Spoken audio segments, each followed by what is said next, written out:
And I just want to say a huge thank you to Dillard University for having me for this masterclass today. I had a blast working with these students today. We had a great time. We learned some combination from the show, and I love their tenacity, their joy, their willingness to learn. I had a blast, so thank you guys so much for coming to my class, and stay tuned for more. Welcome to Blue Couch Conversation. My name is Trinity Grisby, and today we are here with the Justin Prescott. Mr. Prescott is a New York-based performer, choreographer, and educator. He has taught both nationally and internationally, instructing and inspiring others. He took dance training in Houston, the High School of Performing and Visual Arts, and he continued his training in ballet, the Alley School, and San Francisco Conservation of Dance. He has also received his BFA in dance from Purchase College. He has created original works from the Alley Professional School and Pace University, SUNY Purchase Conservatory of Dance, and recently served as adjunct professor at Loyola University here in New Orleans in the Theater Arts program. Mr. Prescott, how are you doing today? Thank you. Oh, I'm great. Doing great. Thank you for having me. Okay, the first question I have for you is, what was your first professional job, and how kind of did you go about booking that? It was my senior year in high school, my senior year in college, and my high school classmate, he went to school for musical theater. I went to school for dance, and he asked me to just come to an audition with him, and neither of us had graduated yet, so I was like, sure. I mean, I haven't really started auditioning yet, so I was like, all right, I'm just gonna come with you. He's like, do you have a headshot? I was like, no. So then I asked a friend, like, can you just take my picture against this wall real quick? Literally the early iPhone. He's like, took a picture on his iPhone, and then he's like, you got some music? I was like, no. So we found some like sheet music from like a random like choral thing we did in high school. And we went to the audition together. We were what they call non-union, so we weren't part of any union, so we had to get there like super early. We were there like at 7 a.m. so we can be the first ones to sign up. And we signed up. We waited until they went through all the union members, and then we got up there, and then they just started auditioning, and then he got cut, and I kept going, and then next thing you know, I made my Broadway debut not right before, but yeah, within my senior year of college. So I was doing both college and Broadway at the same time, which was pretty crazy, but here we are, 12 years later, still kicking. I know that must have been very exciting for you, especially not really being into that scene and then kind of jumping into your first audition. Yeah. How did you kind of go about getting booked for other things after that? Did you have an agent, or Yeah, how did you go about that? when I was doing that show, because I mean, to be in a Broadway show is obviously a big deal. So like, someone in the show was part of an agency, and then they were like, hey, we got this kid who's just kind of starting, but he's in a Broadway show, so clearly he's bookable. So come and see him in the show. And so they came and saw him in the show. They shot me an email. They said, come in for an interview. I got an agent, and then from there, they started to send me out on different auditions. And 10 shows later, I'm still here. So how do you kind of support yourself between those gigs when there's not really anything going on? Well, I will be honest and say I've been very fortunate not to have many gaps within my career, because not a lot of people have the opportunity, but I've been very fortunate not to have many gaps. But when there are gaps, you know, there's other things I can do, like teaching and choreographing at different schools, like you mentioned in my bio.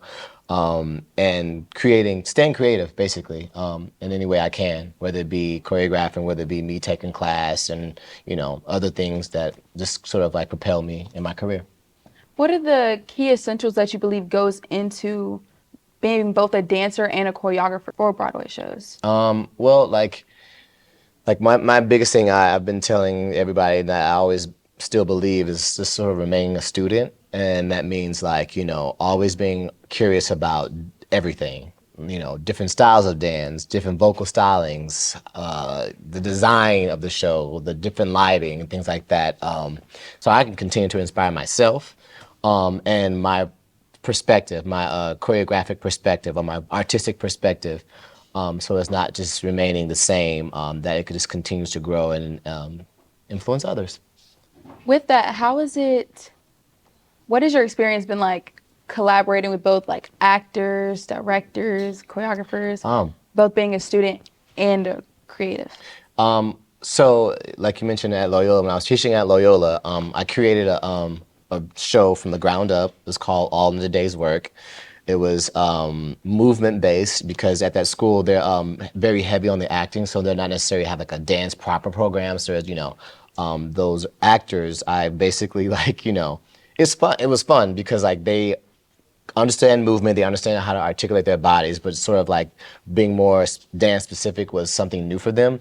And so experiences like that sort of like inspired me in more ways to figure out how to communicate, how to understand the language that they know to be art. And that way, they can sort of like learn from me and I'm learning from them. And then also being a student is me sort of like doing all that work to sort of maintain sort of like the integrity, I guess, of the art form itself. Good. So, how do you incorporate kind of the storytelling aspect into your dances, especially trying to translate that with people who are strictly coming from either dance category or like theater category, not really having that mixture of both? Yeah. Well, to me, it's all storytelling. Like, when I teach classes, I tell people, like I've told the dancers today, I was like, dance is talking with your body. And so like you can't just do it and then expect people to know what you're saying, You have to have a perspective, you have to have a voice, just like in acting. You have to have a perspective, you have to have a voice.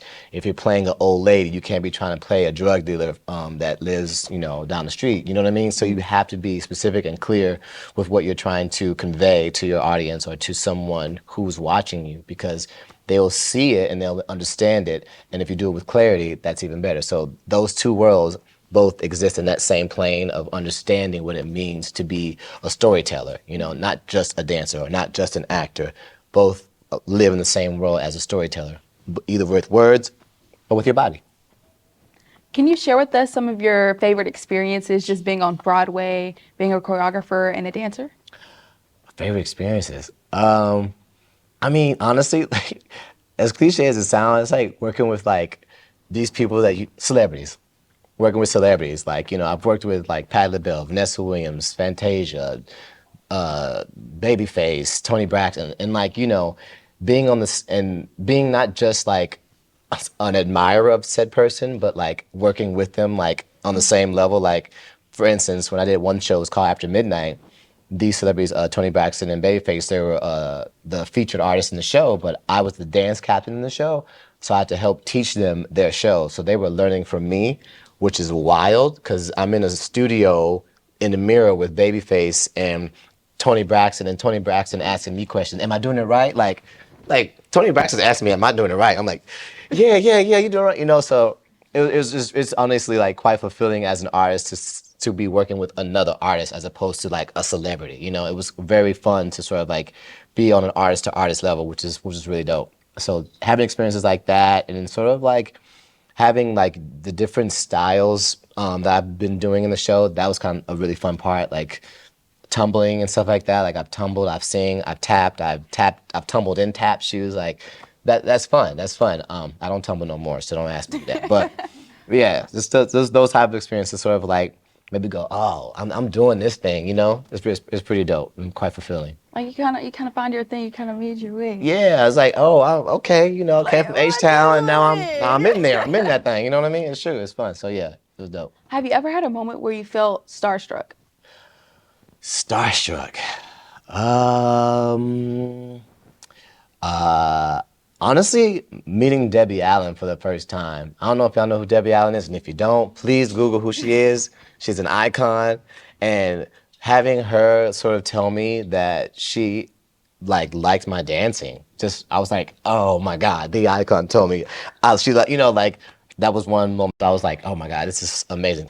And then Whoopi Goldberg one time she's seen me in two shows, and the first show I was a swing, so that means in a swing role you don't get to go on every day. So if somebody sees you in the show, it's very like 1 out of 10 times. So she saw me in the show and she came backstage and gave us like accolades and blah, blah, blah, blah. And then years later, I was in another show. She came, saw the show, came backstage and blah, blah, blah. And my hair was different. And so I wasn't sure if she would know who I was, but I was just happy to be around Whoopi Goldberg. It was kind of dope. And then she's like, I remember, hey, what's your name? And I'm like, my name is Justin Prescott. And she was like, I remember you. Were you in that one show with Fantasia? I was like, yeah. She's like, oh, you did the duet, the boys and thing, the tapping. I was like, yeah. And she was like, yeah, you're doing good, kid. And I was like, oh my God, Whoopi Goldberg, remember me from like, to have something like that, remember you and remember your performance, not in just like who you are, but like your artistry, like an artist to artist moment. Lit, lit, lit, lit. How do you kind of maintain, because I know you said most of your bookings have been continuous, how do you maintain your body throughout that and kind of keeping up with your health and keeping that endurance without like burning yourself out in Yeah. those show runnings? It changes, but generally speaking, like I go to the gym every day, not every day, but at least 5 times a week, because you're doing the same show every day. It can kind of take a wear and tear on your body, so you have to sort of counter that to sort of like keep your body in good shape and able to do what you need to do. Of course, I eat well. I try to take care of my instruments best I can. I mean, I'm in New Orleans, so I'm eating a lot of fried food, but it's okay. But generally speaking, like, yeah, I try to maintain sort of like a healthier lifestyle so that like my instrument stays ready for whatever, and doesn't like hurt. Doesn't hurt. So, yeah. Speaking of show runnings, can you tell us a little bit about the show that you're doing down here? I'm currently here with MJ the Musical, and I'm the dance supervisor in the show. My job is to sort of maintain everything dance related, all the lifts, all the movement within the show. The show is here till November the 12th, Sunday, November 12th, so come and see it if you're here. Yeah, and it's a phenomenal show. It is an amazing show, and not just because I'm part of it. I saw it before I joined the show, and it is quite the show. It is a very beautiful theatrical experience I think everyone should come and check out. And the last thing I have for you, can you tell everyone, both watching through the video and everyone here, kind of a good way to jump into the scene if they're very interested, like a way to go about it? Um, a way to go about jumping into the scene.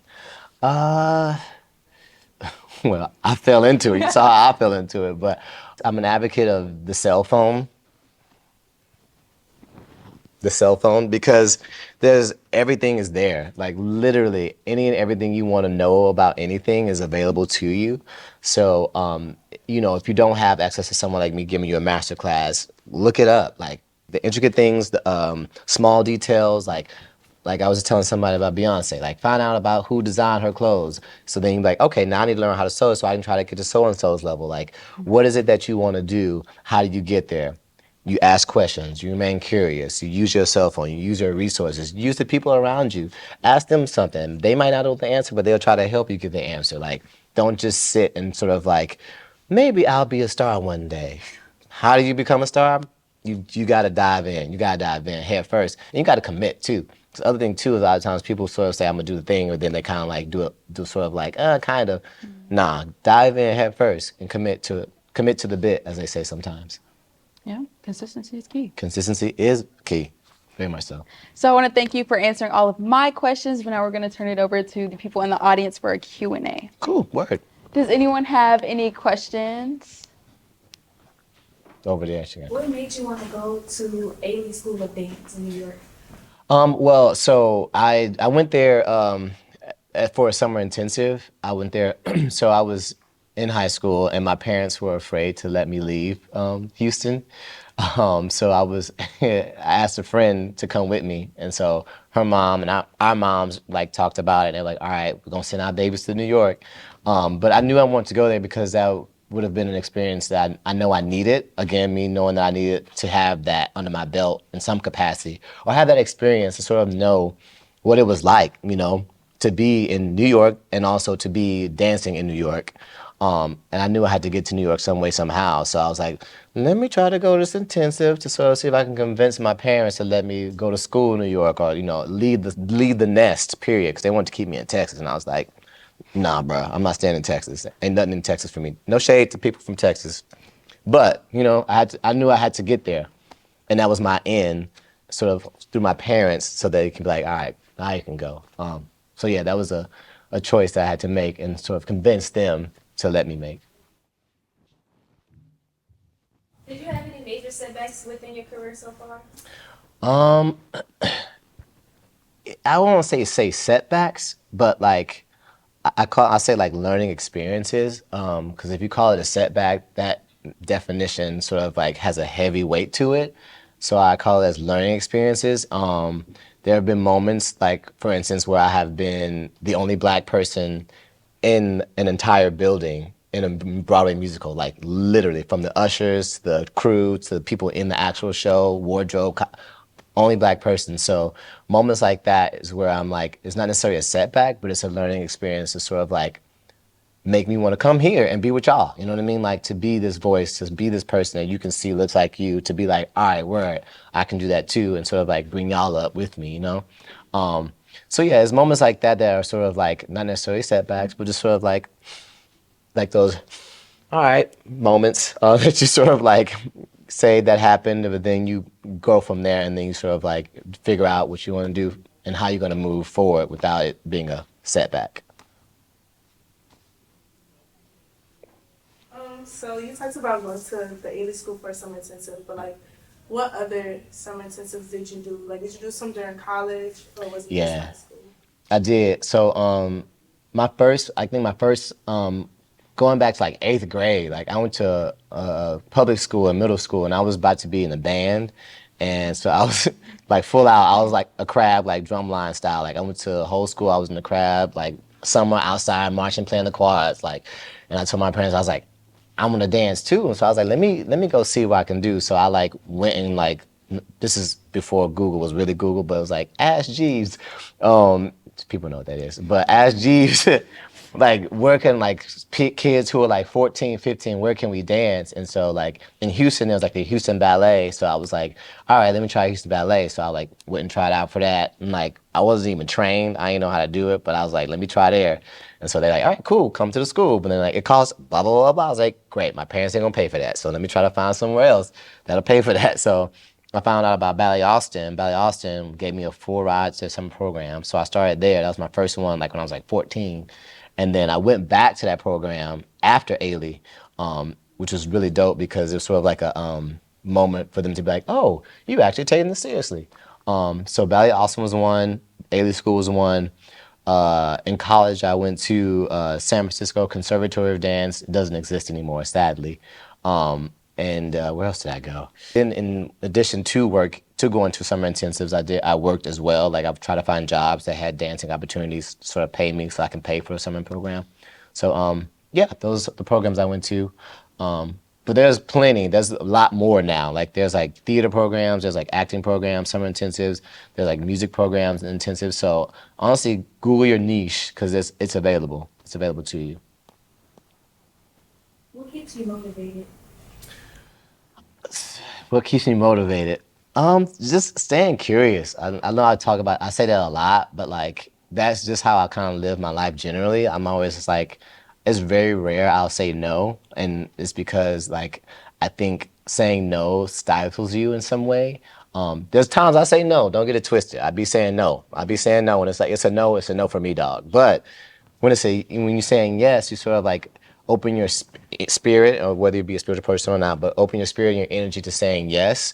There's more that can come your way, I've found, and for me, it's shown to be it works because I say yes and I remain curious. I remain curious, and even during the pandemic, I like didn't just sit there and be like, oh, it's pandemic. No, I was like, all right, I got a phone, I got a bike. All right, cool. I'm taking pictures. Boom. I'm riding around New York City, taking pictures around New York City. All right, that's one thing. Or I ended up becoming a carpenter's assistant here in New Orleans. So I was like, all right, boom. I'm doing something creative, but I'm not necessarily doing what I'm doing. But like, I was doing something that sort of fulfilled me in other ways and not just relying on that one thing that I do well. Because there's a lot of things that you can figure out how to do eventually. So, yeah. Have you only done Broadway dance, or have you like dabbled in commercial or I know Ailey focuses on modern and other Yeah. techniques. What about company dance? Like, So, like I was saying, when I was working in college, I was dancing with a company not New Orleans, in LA called Little Washington Dance Theater. So I danced with them like my summers in college. I do more choreography for concert dance, but I also done TV show. I done like a TV show. Show Pose. Show Pose. I was on that. I was a co-star on that on the first season. And I haven't done commercial dance. proper yet. I've trained in commercial dance. Like I go take class. I take all my friends' classes. And I do some sort of event dancing, which is sort of commercial dance heavy, but not necessarily like for an artist or something like that. I haven't done that yet, which is to come. So stay tuned. Yeah, so I've done other things. I've done acting too, of course, like I just said. So I've done other things besides Broadway, but Broadway has been my main source of income that day. Have you had any other kind of career choice, or did you always want to do both? Yeah, I knew I wanted to be a star. I was like, I knew I want to be great. I knew I wanted to be on TV. Like I was always watching the Apollo, at Showtime with the Apollo, and being like, I want to do whatever that is. Whatever it is, I got to figure it out. I don't know what it is, but I'm figure it out. So I had my parents just, I'm like, y'all, I want to do this. They're like, all right, we'll send you there. I want to do this. I'll send you there. Yeah, performance has always been my thing, and it's just kind of like part of who I am, and my family is, like a lot of black families, we crazy, we be telling stories, we cracking up, and that just became part of who I was, and I started taking it more seriously, and it's paid off. So yeah. Go ahead. Do you have a favorite style of dance or a favorite technique? I know mine is Horton. Oh, work. Some people Whew. like Work, Graham. work. Dang, you want to do Graham? Nah, no shade. Nah, mine is theater jazz, cause like theater jazz, it can go a lot of ways. It can go, it's not just like jazz. It could be very like old Hollywood. Like so, I did the combination like that sort of like lovey-dovey, like floaty, all that stuff is dope. But then it could be very edgy. It could be commercial style. So like, yeah, theater generally speaking is my jam. Yeah, and tap of course, but that's also under the umbrella of theater. So yeah, How does it feel like coming from a dream to actually being where you are? How is that? It's so funny. Like, I've not that I forget what I've done. I don't forget, but like sometimes I'm like, I feel like I haven't gotten there yet. Even still, like I feel like I haven't done the thing. Or haven't reached that plateau. I haven't reached that mark or whatever. So I don't know. To me, I feel like I'm still striving to get to that dream, but I am living my dream, which is dope. Which is very dope. And I have moments of when I reflect, and I'm like, wow, I'm in that thing. But then at the same time, I'm like, there's more. There's more to do. There's more to do. There's more for me to accomplish. There's more for me to achieve. Like, I got to win a Tony Award, homie. You know what I mean? So, like, Tony Awards, amongst other things. So, I do reflect, and I'm grateful for what I've done thus far. But honestly, like, sometimes I'm like, I got more to do. There's more dreams to see. There's more. The dream is still big, still going, I'm still striving to achieve that dream. So, that's what keeps me going. I think we had one over there. What made you start choreographing? High school. In my high school, they like we took we call those things not commercial, not concert. What do you call those?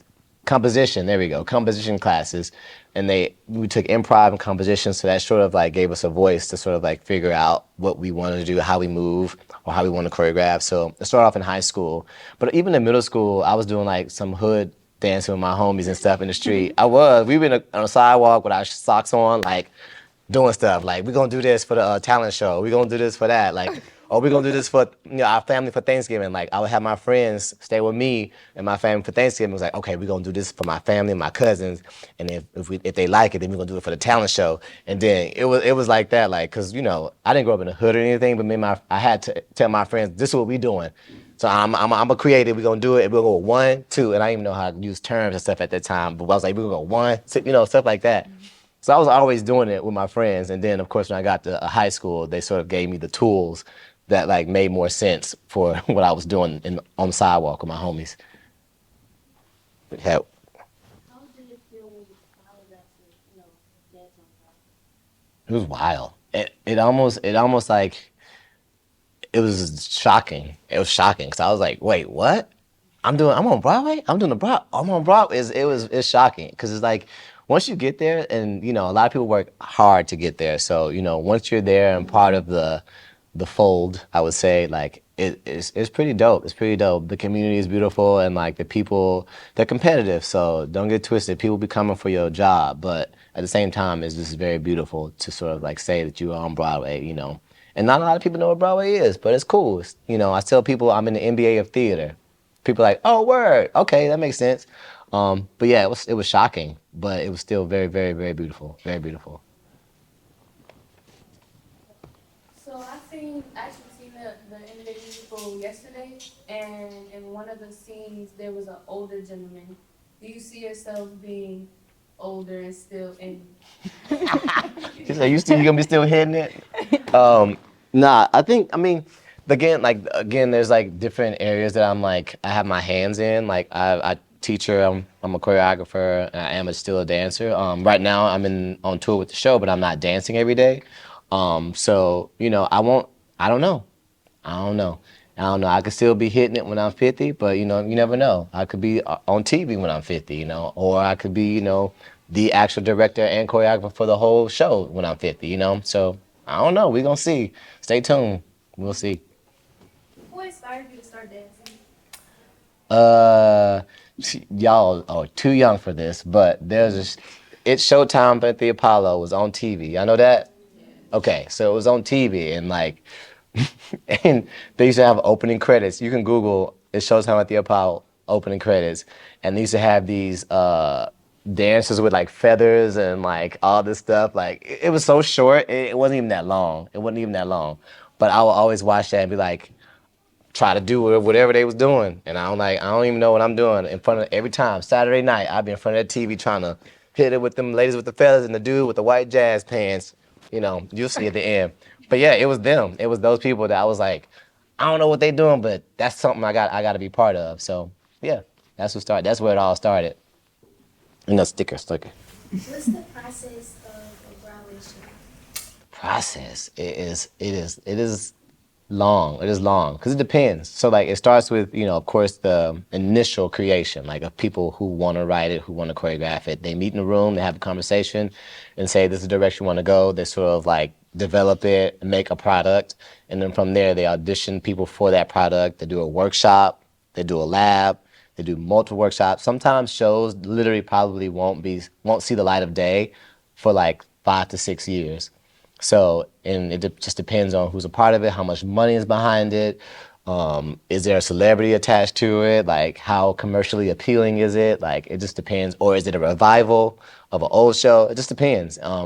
But yeah, typically sometimes it could take like 5 to 6 years for the show to get to Broadway. And then once it's there, you have people that audition, and of course, after the auditions, then there's a development process where they workshop it in a studio, and then from the studio they take it to the stage and they workshop it, do all the theatrics, the lights, the costumes, all the things, and then eventually it becomes a Broadway show. So, just depends. When you're nervous and under a lot of stress, what are some coping techniques that you use to deal with those feelings? Wow, that's real. Um, for a minute at the beginning, I would call my daddy. I'd be like, Dad. I'd be like, Dad. So like, I'm nervous. He's like, hey, basically like a coach. Basically I would call my dad, like, yo, Dad, like, I am nervous. Like, listen. And he'll do the whole dad thing, like, da da da da da da. But now I kind of use it to my benefit to sort of like challenge myself to sort of like use that energy to sort of enhance my performance and not OD on my performance, because sometimes when you get butterflies, you like start messing up and stuff. You start doing weird stuff. But I like take that energy and I think about like, okay, go through my show, make sure I ain't doing too much, make sure this leg is at 90. Don't be trying to put it at 180. Keep it cute, things like that. Kind of coach myself now. I still call my daddy. I ain't gonna hold you. I still call my daddy. But generally speaking, I like try to take what I'm feeling and try to translate it into what I'm doing, as opposed to sort of letting it affect me. How do you think your parents felt when you first left? Oh my God, man, they dropped me off. They're Churchy Baptist people from Houston, Texas, so they was nervous because I was literally miles away. So very, very nervous. I would get a phone call every day, one from my dad, one from my mom, sometimes together, sometimes twice a day. Sometimes making sure you got something to eat, how to, all the things. So they were very, very protective just because they knew I was special, which I appreciate. So yeah, they were loving. And now they just like, you all right? All right. It's like, whatever now. Who would you like to thank for getting you where you are now? Oh, what? Her name is Pat Shelton. She was my first grade teacher. My first grade teacher. Miss Pat Shelton. When I tell you that lady like got me together, like and very young too. Like imagine being in the first grade crying because everybody making fun of you because you dancing. She'd be like, "Don't you cry. You are this and that. And you're gonna be great." And da da da. Now go read the morning announcements and go. All the way up until like I left elementary. She was just an advocate for me. She was always advocating for me because she obviously knew I had something special and that she had to take care of me. Like there are people in your lives, I'm sure that you look and see that know that you have something special. And they're like, no, do this, no, do that. Don't you be hanging out with them. Let me walk you home because I know you're about to be out there acting a fool. So, Pat Shelton, to this day, actually, I finally got in contact with her. I lost her at some point, and I finally got in contact with her. She lives in Louisiana. She lives in Bunkie, Louisiana. Ooh. Yeah, right. So, but yeah, she was that lady that really, really, really like advocated for my young artistry, which is very important. Because, a lot of times people just kind of let you do what you want to do. But she was like, nah, I ain't about to have you out here acting crazy, being a little bad kid with your friends. No, don't get suspended. No, you sit over here in this corner next to me. And I'm like, and she would hit me with a paintbrush that had one little red stripe of nail polish on it. Bop, bop, bop. That's when they could hit kids. Y'all can't do that now. But yeah, she was Miss Pat Shelton. She was that lady that literally changed my life. She literally changed my life at a very I early age. believe we have room for one more question. Let's do two. Let's do two. Two? Let's do Okay. two. Let's do two. How does it feel knowing that this is your choreography getting the recognition? So this is not my choreography in the show. I'm the dance supervisor. I maintain this choreography. This is someone else's choreography. His name is Christopher Wilden, Tony Award-winning choreographer Christopher Wilden. So I maintain his choreography. But I will say to that is beautiful to sort of be in rubbing elbows with a Broadway Tony Award-winning choreographer because they sort of see you developing your work, see you, doing your different works in different places, and will pull you, and that's a great thing. Having that connection with somebody like that to sort of like see you as an artist and someone who can run a room, someone who's in charge, and then say, yeah, next time I'm doing this next show, come be my associate, come and be my assistant, come with me and be a part of my camp. So that's that's actually pretty lit. Actually, I'm not gonna hold you. Have you ever done African? Yeah, my Broadway debut was, the name of the show is called FeFie, and it's based off of a man named Fela Kuti, who created the genre Afrobeat. You know Afrobeat, yeah. So he created the genre Afrobeat and political activist. So the show itself was set in Nigeria. So the whole, not the whole show was African, but African was the main foundation for the show. So yeah, for like a year and a half, I was ganging with the best of them. Yeah. Yeah, that's it. Okay, so I believe that concludes our Q&A portion. Would you like to say any last? Thank you. This is fun. I mean, I enjoy teaching Black kids. I enjoy teaching Black students just because it is important for us to see ourselves in these different roles and to know it is possible. So thank you for having me. Yeah. I want to thank you all for coming to Blue Couch Convo and having our special guest, Mr. Justin Prescott, and we'll catch you all next time. Peace.